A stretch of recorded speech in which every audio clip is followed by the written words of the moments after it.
하나님을 예배하도록 정해 놓으신 복된 주일입니다. 함께 현장에서 또 온라인으로 하나님을 예배함에 행복하고 복된 주일이 되었으면 좋겠습니다. 우리가 차례대로 살펴보고 있는 요한계시록은 이 세상의 종말에 일어날 일들에 대한 기록입니다. 여러 가지 상징들과 비유들을 사용해서 적고 있는데 특별히 일곱 인, 일곱 나팔, 일곱 대접이라는 세 가지 비유적인 표현들을 사용하고 있습니다. 우리가 알아야 되는 사실은 이 세 가지는 같은 내용이라는 것입니다.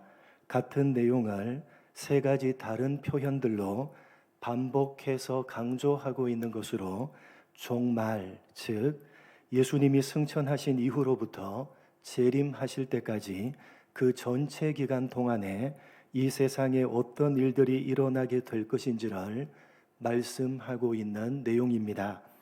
다시 말해서 이 내용들은 계시록이 기록될 1세기 당시에도 일어나고 있었던 일들이고 지난 2000여 년 동안 역사 속에서 반복되어 왔던 일들이고 지금 현재도 그리고 앞으로 예수님이 재림하실 때까지 이 세상에 계속 반복되어질 일들입니다. 자꾸만 많은 사람들이 이 종말이라는 개념을 시간적으로 이해를 해서 이 세상이 끝이 나기 직전 그 마지막 시간에 일어나게 될 일들로 생각을 하는데 잘못된 것입니다. 누차 말씀을 드렸듯이 성경이 사용하는 종말이라는 개념은 순서적인 개념입니다.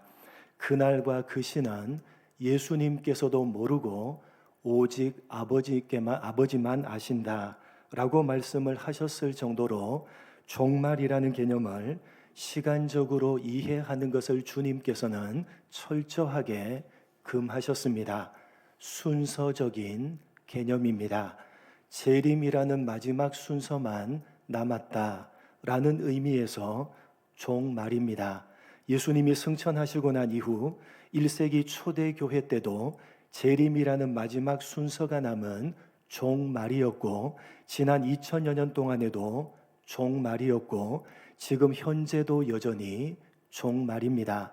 그렇기 때문에 종말에 일어날 일들을 기록한 이 요한계시록의 내용들은 초대교회 때도 일어났던 일들이고 지난 2000년의 역사 가운데 계속 반복되어 왔던 일들이고 지금 현재도 그리고 앞으로 예수님이 재림하실 때까지 이 세상에 계속 반복해서 일어나게 될 일들입니다. 그러므로 이 요한계시록을 대하는 모든 사람들은 먼 미래에 일어날 일들이 아니라 지금 현재 일어나고 있는 일들로 계시록을 이해해야 옳은 것입니다. 오늘 함께 살펴볼 본문의 말씀은 다섯 번째 대접 심판에 대한 내용으로 지금 현재 일어나고 있는 일들입니다. 다섯 번째 천사가 그 대접을 짐승의 왕좌에 쏟으니 그 나라가 어두워지고 사람들이 아파서 혀를 깨물고 그 아픈 것과 종기로 말미암아 하나님을 비방하고 회개하지 않았다는 내용입니다. 먼저 다섯 번째 대접을 쏟은 장소가 어디입니까? 어디에 쏟았죠? 짐승의 왕좌입니다. 여기 나오는 짐승은 앞에 계시록 13장에 등장하는 짐승입니다. 계시록 13장 1절 함께 보겠습니다. 내가 보니 바다에서 한 짐승이 나오는데 뿔이 열이요 머리가 일곱이라. 그 뿔에는 열 왕관이 있고 그 머리들에는 신성 모독하는 이름들이 있더라. 바다에서 나온 머리가 일곱이요 뿔이 10개인 짐승입니다. 이 짐승은 구약 성경 다니엘서에서 나오는 짐승과 동일한 짐승입니다. 다니엘서 7장 2절로 7절입니다. 읽겠습니다. 다니엘이 진술하여 이르되 내가 밤에 환상을 보았는데 하늘의 네 바람이 큰 바다로 몰려 불더니 큰 짐승 넷이 바다에서 나왔는데 그 모양이 각각 다르더라. 첫째는 사자와 같은데 독수리의 날개가 있더니 내가 보는 중에 그 날개가 뽑혔고 또 땅에서 들려서 사람처럼 두 발로 서게 함을 받았으며 또 사람의 마음을 받았더라. 또 보니 다른 짐승 곧 둘째는 곰과 같은데 그것이 몸 한쪽을 들었고 그 입의 이사이에는 새 갈빗대가 물렸는데 그것에게 말하는 자들이 있어 이르기를 일어나서 많은 고기를 먹으라 하였더라. 그 후에 내가 또 본즉 다른 짐승 곧 표범과 같은 것이 있는데 그 등에는 새의 날개 넷이 있고 그 짐승에게 또 머리 넷이 있으며 권세를 받았더라. 내가 밤 환상 가운데 그 다음에 본 넷째 짐승은 무섭고 놀라우며 또 매우 강하며 또 쇠로 된 큰 이가 있어서 먹고 부스러뜨리고 그 나머지를 발로 밟았으며 이 짐승은 전에 모든 짐승과 다르고 또 10뿔이 있더라. 계시록에 나오는 짐승과 똑같이 바다에서 나온 짐승인데 한 마리가 아니라 몇 마리입니까? 4마리입니다. 그런데 세 번째 짐승은 머리가 4개이고 네 번째 짐승은 뿔이 10개입니다. 그러니까 이 4마리 짐승을 합치면 머리가 7이고 뿔이 10개입니다. 바다에서 나온 머리가 7이고 뿔이 10개인 정확하게 계시록에 나오는 짐승과 동일한 짐승입니다. 이 짐승은 세상 나라들을 상징합니다.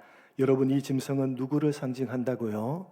세상 나라들을 상징합니다. 기억하시고 다시 계시록 13장으로 가겠습니다. 계시록 13장 4절, 용이 짐승에게 권세를 주므로 용에게 경배하며 짐승에게 경배하여 이르되 누가 이 짐승과 같으냐, 누가 능히 이와 더불어 싸우리요 하더라. 용이 짐승에게 권세를 줍니다. 계시록에 나오는 용은 사탄을 가리킵니다. 사탄이 짐승 곧 세상 나라들의 권세를 줍니다. 그러자 사람들이 세상에 경배하고 세상을 섬깁니다. 종말에 이런 일들이 일어난다는 것입니다. 사탄이 세상에 권세를 주어서 사람들로 하여금 세상에 경배케 하고 세상을 섬기게 한다는 것입니다. 그래서 오늘 본문에서 보듯이 하나님께서 5번째 대접을 쏟으셔서 심판하십니다. 그러자 어떤 일이 벌어집니까? 하나님이 대접을 쏟으셔서 심판하시니까 어떤 일이 벌어집니까? 본문 10절입니다. 같이 읽겠습니다. 또 5째 천사가 그 대접을 짐승의 왕좌에 쏟으니 그 나라가 곧 어두워지며, 하나님께서 심판의 대접을 쏟으시니까 그 나라 즉 세상이 어두워지게 됩니다. 세상이 어두워졌다. 무슨 의미겠습니까? 여러분이 요한계시록에 나오는 표현들은 하늘에서 뚝 떨어진 전혀 생소한 표현들이 아니라 성도들에게 이미 익숙한 표현이요, 익숙한 내용들입니다. 성경에 나오는 내용입니다. 여러분, 하나님께서 심판하시니까 세상이 어두워졌다. 어디에 나오는 내용입니까? 오늘 5번째 심판의 대접을 쏟으니까 세상이 어두워졌다라는 내용은 구약 성경 출애굽기에 나오는 내용입니다. 어떤 내용입니까? 이스라엘 백성들이 출애굽할 때에 하나님께서 이집트에 내리셨던 10가지 심판들 가운데 9번째 심판입니다. 찾아보겠습니다. 출애굽기 10장 21절로 23절입니다. 같이 읽겠습니다. 여호와께서 모세에게 이르시되 하늘을 향하여 네 손을 내밀어 애굽 땅 위에 흑암이 있게 하라. 곧 더듬을 만한 흑암이리라. 모세가 하늘을 향하여 손을 내밀매 캄캄한 흑암이 3일 동안 애굽 온 땅에 있어서 그동안은 사람들이 서로 볼 수 없으며 자기 처소에서 일어나는 자가 없으되 온 이스라엘 자손들이 거주하는 곳에는 빛이 있었더라. 하나님께서 이집트 땅을 어둡게 하시는 흑암의 심판을 내리시는데 그것은 더듬을 만한, 즉 한 치 앞도 전혀 보이지 않아서 손으로 더듬어야지만 겨우 조금이라도 움직일 수가 있는 그런 캄캄한 어두움의 심판이셨습니다. 여러분, 생각을 해보십시오. 낮이 환하게 밝을 수 있는 이유는 무엇 때문입니까? 그것은 해가 빛을 비추고 있기 때문입니다. 또 밤이 그나마 환할 수가 있는 이유는 달과 별들이 빛을 비추고 있기 때문입니다. 그러니까 하나님께서 이집트에 내리신 9번째 심판인 흑암의 심판은 다르게 말하자면 하나님께서 해와 달과 별들이 빛을 비추지 못하게 하신 심판입니다.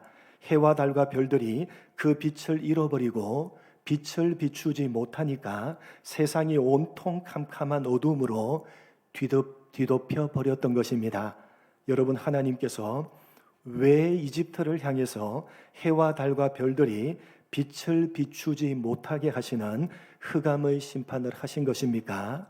그것은 그 이집트 땅의 우상들에 대한 심판이었기 때문입니다. 무슨 말이냐? 당시의 이집트는 하늘과 땅과 바다에 속한 수많은 것들을 신으로 섬겼습니다. 그중 하나가 바로 일월성신, 즉 해와 달과 별들이었고, 그래서 하나님께서 해와 달과 별들이 빛을 비추지 못하게 하시는 심판을 행하셨던 것입니다. 여러분, 이렇게 하늘과 땅과 바다에 있는 것들을 신으로 섬기는 것은 비단 고대 이집트에만 있었던 것이 아니라 사람이 살아가는 모든 역사 속에서 언제나 있어 왔던 일들입니다. 여러분, 하나님께서 이 모든 자연 만물들을 창조하신 이유가 무엇 때문입니까? 그것은 바로 하나님께서 지으신 피조물 가운데 가장 으뜸이 되는 피조물, 분명히 피조물이지만 다만 피조물이라고 말하기 어려울 정도로 다른 피조물과는 격이 다른 하나님의 형상으로 지음을 받은 사람을 위해서 하나님께서 이 자연 만물을 만드신 것입니다. 하나님께서 당신의 솜씨를 뽐내기 위해서가 아니라 당신의 형상대로 영광스럽게 창조하신 사람에게 주시려고 이 모든 자연 만물을 만드신 것입니다. 그래서 모든 자연 만물을 다 만드시고 난 다음에 제일 마지막으로 사람을 만드신 것이고, 사람에게 모든 자연 만물을 다스리고 지키라 명령을 하셨던 것입니다. 그러니까 여러분, 순서가 이렇습니다. 창조주이신 하나님이 첫 번째이고, 두 번째가 그분의 형상으로 만들어진 사람, 그리고 제일 마지막이 사람 이외의 모든 피조물, 자연 만물입니다. 자연 만물은 사람을 위해서 만들어졌고, 사람은 하나님을 위해서 만들어졌습니다. 그래서 모든 자연 만물은 사람에게 복종하며 사람을 위해서 존재해야 하며, 사람은 하나님께 복종하며 하나님을 위해서 존재해야 마땅한 것입니다. 그것이 창조의 원리입니다. 그런데 사람이 죄를 짓고 타락해서 이 모든 순서를 역전시켜 버린 것입니다. 사람이 자신을 섬기기 위해서 만들어진 자연 만물을 오히려 섬기는 것입니다. 섬겨야 할 하나님을 외면해버리고 오히려 자신을 위해서 만들어진 해와 달과 별들을 비롯한 자연 만물을 신으로 섬기는 것입니다. 바로 그러한 일들, 하나님을 외면하고 오히려 피조물을 신으로 섬기는 일들이 종말의 때에 더욱 빈번하게 일어나게 될 것이고, 그래서 하나님께서 그러한 세상을 흑암으로, 캄캄한 어두움으로 심판하실 것이라는 내용이 오늘 본문인 5번째 대접 심판이 가지는 의미입니다. 여러분, 하나님께서 언제 이러한 심판을 하신다고요? 언제? 종말의 때, 즉 이 계시록이 기록될 초대교회 당시에, 그리고 지난 2000년의 역사들 가운데, 그리고 바로 지금 현재 하나님께서 세상을 어둡게 하시는 흑암의 심판을 행하신다는 것입니다. 아니, 목사님 도대체 무슨 소리를 하십니까? 흑암의 심판이라니요. 지금 이 세상이 얼마나 살기가 좋은데요. 저 잠실 거리와 강남 거리를 한번 가보십시오. 하나님께서 어둡게 하시는 밤에도 얼마나 휘황찬란한 불빛이 비추고 있는데요. 무슨 세상을 어둡게 하시는 심판입니까? 여러분, 그것이 바로 하나님께서 지금도 행하고 계시는 세상을 어둡게 하시는 흑암의 심판입니다. 무슨 말이냐? 이해를 돕기 위해서 사도 요한이 기록한 또 하나의 책인 요한복음 1장을 보겠습니다. 요한복음 1장 1절로 11절입니다. 같이 읽겠습니다. 태초에 말씀이 계시니라. 이 말씀이 하나님과 함께 계셨으니 이 말씀은 곧 하나님이라. 그가 태초에 하나님과 함께 계셨고 만물이 그로 말미암아 지은 바 되었으니 지은 것이 하나도 그가 없이는 된 것이 없느니라. 그 안에 생명이 있었으니 이 생명은 사람들의 빛이라.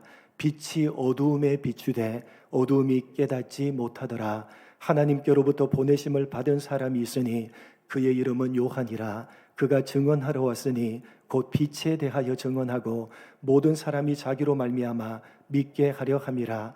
그는 이 빛이 아니요 이 빛에 대하여 증언하러 온 자라. 참빛 곧 세상에 와서 각 사람에게 비추는 빛이 있었나니 그가 세상에 계셨으며 세상은 그로 말미암아 지은 바 되었으되 세상이 그를 알지 못하였고 자기 땅에 오매 자기 백성이 영접하지 아니하였으나 어두움에 빛이 비추는데 어두움이 깨닫지를 못합니다.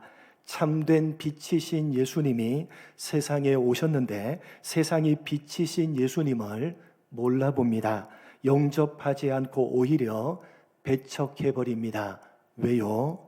세상이 캄캄한 어두움 가운데 있기 때문입니다.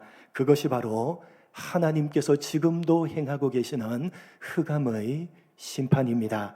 참된 빛이신 예수님을 외면해버리는 것입니다. 진리를 외면하고 받아들이지를 않는 것입니다. 그것보다 더 큰 심판은 없습니다. 요한복음 3장 17절 18절 같이 읽겠습니다. 하나님이 그 아들을 세상에 보내신 것은 세상을 심판하려 하심이 아니요 그로 말미암아 세상이 구원을 받게 하려 하심이라. 그를 믿는 자는 심판을 받지 아니하는 것이요 믿지 아니하는 자는 하나님의 독생자의 이름을 믿지 아니하므로 벌써 심판을 받은 것이니라. 믿지 아니하는 자는 하나님의 독생자의 이름을 믿지 아니하므로 벌써 심판을 받은 것이니라.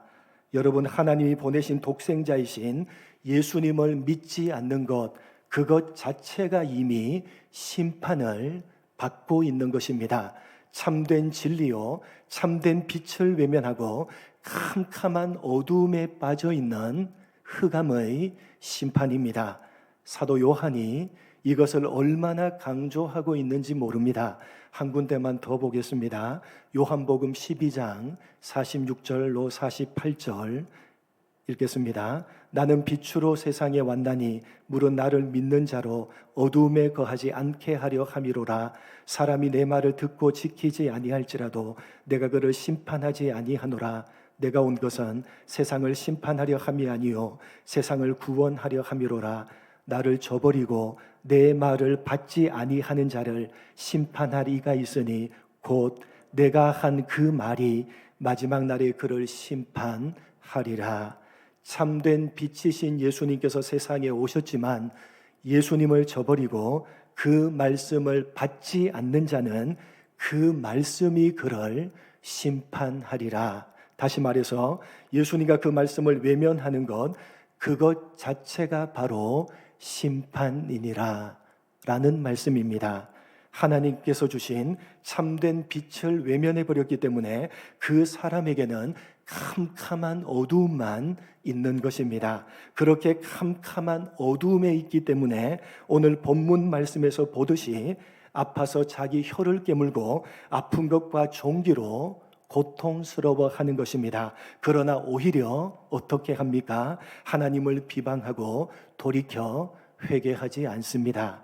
그것보다 더 큰 심판은 없는 것입니다. 여러분, 가장 무서운 병이 뭡니까? 성경에 나오는 병 가운데 가장 무서운 병은 문둥병입니다.